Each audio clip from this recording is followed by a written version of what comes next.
राजस्थान के एक छोटे से गांव जो जैसलमेर के पास स्थित सुंदरी नगर में था, जहां रेत के टीलों पर सूरज की किरणें सुनहरी चादर बिछाती थीं, मेरा घर था। मेरा नाम है श्रविता महेश्वरी। मेरा पति अर्जुन दिल्ली में एक बड़ी कंपनी में नौकरी करता था और महीनों घर से दूर रहता था।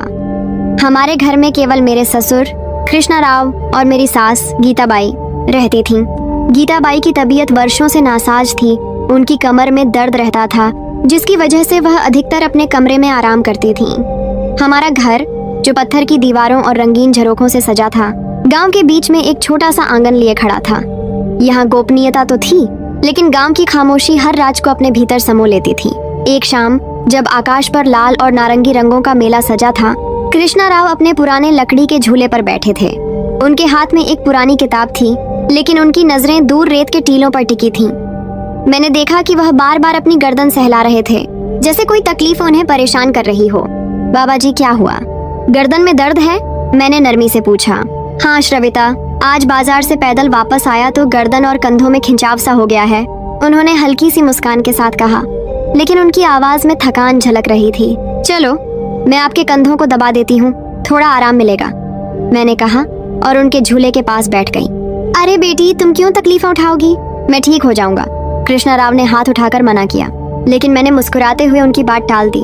बाबा जी, आप बस चुप रहिए, आपने हमारे लिए इतना किया, ये तो मेरा फर्ज है, मैंने कहा और उनके कंधों पर हल्के हाथ से दबाना शुरू किया। उनके कंधे सख्त थे, जैसे वर्षों की मेहनत और जिम्मेदारियों का बोझ उन पर जम गया हो। कमरा घर के सबसे शांत कोने में था। दीवारों पर पुराने राजस्थानी कला के नक्श बने थे और एक खिड़की से रेगिस्तान की ठंडी हवा अंदर आ रही थी। कमरे में एक पुराना लालटेन जल रहा था, जो दीवारों पर हल्की हल्की छाया बनाता था। श्रविता, जरा दाएं तरफ दबाओ, वहाँ ज्यादा खिंचाव है, कृष्णा राव ने कहा। जी बाबा जी, आप आराम करें, मैं सब ठीक कर दूंगी, मैंने मुस्कुराते हुए कहा और उनके कंधों पर धीरे धीरे दबाव बढ़ाया। उनकी सांस कुछ गहरी हो रही थी, लेकिन मैंने सोचा कि शायद यह आराम की वजह से है। रात जब गहरी हुई और गांव की गलियों में केवल रेत पर चलती हवाओं की सरगोशियां सुनाई दे रही थीं, कृष्णा राव ने अचानक कहा, श्रविता, आज रात तुम यहीं रहो, मेरी तबीयत कुछ भारी सी लग रही है, अगर रात को कोई जरूरत पड़े तो तुम ही तो हो यहाँ।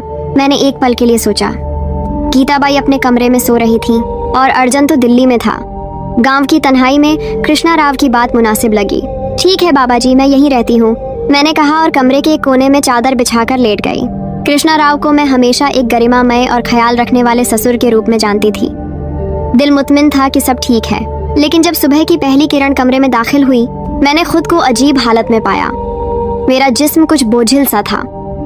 मेरी गर्दन पर हल्की सी नमी थी, जैसे कोई गर्म सांस उसे छूकर गुजरी हो। मेरी धोती कुछ उलझी हुई थी और जिस्म के निचले हिस्से में एक अजीब सी तकलीफ थी। मेरा दिल जोर जोर से धड़कने लगा।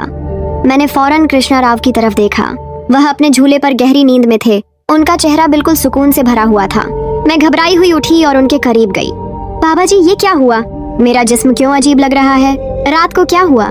मेरी आवाज में खौफ और शक मिला हुआ था। श्रविता, ये क्या कह रही हो? रात तो मैं गहरी नींद में था, यहाँ कोई नहीं आया, शायद तुमने कोई अजीब सा ख्वाब देखा, कृष्णा राव ने हैरानी से कहा, लेकिन उनकी आंखों में एक अजीब सी चमक थी जो मुझे परेशान कर रही थी। नहीं बाबा जी, ये ख्वाब नहीं था, मेरे जिस्म में दर्द है, कुछ तो हुआ है, मेरी आवाज कांप रही थी। बेटी, ये कैसे मुमकिन है? मैं तो सारी रात सोया रहा, तुम मेरी बेटी जैसी हो, मैं तुम्हारे साथ कैसे गलत कर सकता हूँ, उन्होंने मासूम लहजे में कहा। लेकिन मेरा दिल तसल्ली मानने को तैयार न था। बात ये थी कि गांव में छोटी मोटी चोरियों के डर से मैंने अपने कमरे में एक छोटा सा कैमरा लगा रखा था। ये कैमरा रात की तारीकी में भी रिकॉर्डिंग कर सकता था। घबराहट के आलम में मैं अपने कमरे में गई और कैमरे की फुटेज चेक की। जो कुछ मैंने देखा उसने मेरे होश उड़ा दिए। रात 2 बजे के करीब जब गांव सो रहा था, कृष्णा राव खामोशी से मेरी चादर के पास आए। उन्होंने आहिस्ता से मेरी चादर हटाई और मेरे जिस्म के साथ नाजेबा हरकत की। कैमरे ने उनकी हर हरकत को कैद कर लिया था। मैं गुस्से और सदमे से कांप रही थी। सुबह जब कृष्णा राव उठे, मैं उनके सामने जा खड़ी हुई। बाबा जी, ये क्या है? मैंने कैमरे की वीडियो उनके सामने चलाई। उनका चेहरा पीला पड़ गया। अगर आपको अपनी बात खुलकर कहनी थी तो कह देते, रात के अंधेरे में ये सब क्यों किया? मेरी आवाज गुस्से से भरी हुई थी। वह शर्मिंदगी से सर झुकाए बोले, श्रविता, मैं गलत था। गीता की बीमारी ने बरसों से मुझे तन्हा कर दिया था। मैं अपनी ख्वाहिशों पर काबू न रख सका। मुझे माफ कर दो। मैंने एक गहरी सांस ली। बाबा जी, आपने जो किया वो गलत था, लेकिन अगर आप खुलकर बात कर लेते तो शायद ये सब इस तरह ना होता। उस रात जब रेगिस्तान की हवाएं गांव की गलियों में सरगोशियां कर रही थीं, कृष्णा राव मेरे कमरे के दरवाजे पर खड़े थे। श्रविता, क्या हम अब खुलकर बात कर सकते हैं? उन्होंने आहिस्ता से पूछा। मैंने एक पल के लिए सोचा, फिर मुस्कुराते हुए कहा, बाबा जी, अब जो हुआ सो हुआ। आइए देखते हैं आगे क्या होता है। जब हम करीब आए, मैं हैरान रह गई। कृष्णा राव, जिनकी उम्र के आसार उनके चेहरे पर झुर्रियों की शक्ल में नुमायां थे, अचानक एक अजीब सी ऊर्जा से भर गए। उनका जोश और ताकत देखकर मैं दंग रह गई। बाबा जी, आप तो अब भी जवान हैं, मैंने हंसते हुए कहा। श्रविता, ये तन्हाई की आग थी जो बरसों से दिल में सुलग रही थी। आज ये मौका का मेरा है, उन्होंने मुस्कुराते हुए कहा।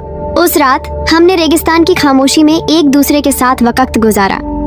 मुझे एक अजीब सी खुशी मिली जो शायद अर्जुन के साथ भी कभी न मिली थी। जब हम थक कर लेट गए, कृष्णा राव ने कहा, श्रविता, ये राज हमारे दरमियान रहेगा। मैंने हल्की सी मुस्कान के साथ कहा, बाबा जी, ये राज रेगिस्तान की रेत की तरह है, हवा के झोंकों के साथ बिखर जाएगा, लेकिन हमारे दिल में हमेशा रहेगा। यह कहानी एक ख्याली रूप है जो राजस्थान के रेतले गांव की खामोशियों और इंसानी जज्बात की गहराइयों को छूती है।